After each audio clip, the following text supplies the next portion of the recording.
কিন্তু যেই জিন্দিগি শুরু আছে শেষ নেই, সেই জিন্দিগির জন্য আপনি কতটুকু সময় দিলেন আমাকে বলেন তো? কি চিন্তা ভাবনা করছেন?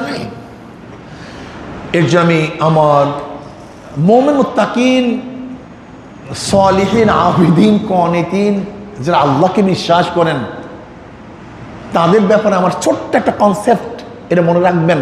একটা আল্লাহর ওয়াস্তে এই কনসেপ্টটা কোনোদিন ভুলবেন না। শুধু একটা কনসেপ্ট, সেটা কি?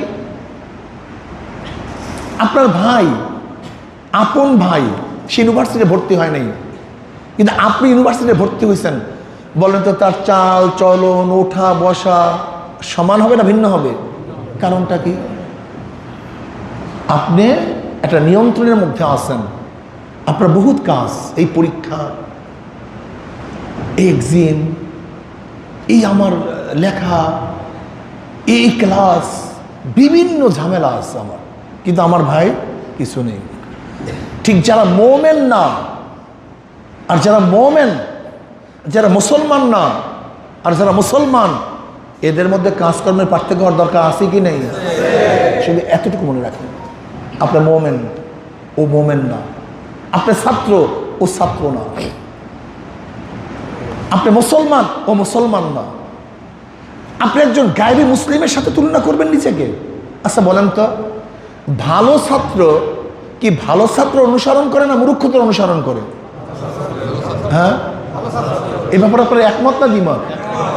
একজন ভালো ছাত্র কার অনুসরণ করে? তা আপনি একজন মুমিন কার অনুসরণ করতেছেন? আশ্চর্য বিষয়। একজন ভালো ছাত্র যেরকম মূর্খ মানুষ অনুসরণ করে না, একজন ভালো ছাত্র কখনো কোনো অবস্থায় যে ছাত্র না তার অনুসরণ করে না। একজন মুমিন হয়ে আপনি একটা বেঈমান অনুসরণ করতেছেন কেন? একটা কাফের অনুসরণ করতেছেন কেন? একটা মুশরিকের অনুসরণ করতেছেন কেন?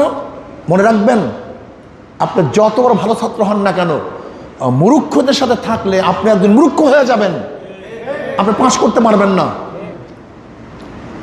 ঠিক আপনি মুমিন মুসলমান যদি কাফের বেঈমান মুশরিকদের অনুসরণ করেন, আপনি দেখবেন বেঈমান হয়ে গেছেন, কোনো সন্দেহ নেই, কোনো সন্দেহ নেই।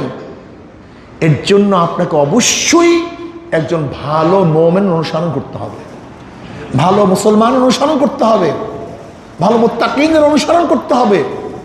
যে আপনি ভালো মুমিন মুত্তাকিনের অনুসরণ করেন, যেরকম একজন ছাত্র ভালো ছাত্র অনুসরণ করলে সে আস্তে আস্তে ভালো হয়ে যায়, আপনি ভালো মুমিন মুত্তাকিন মুসলমান অনুসরণ করলে আপনি একজন ভালো মুমিন মুসলমান হয়ে যাবেন।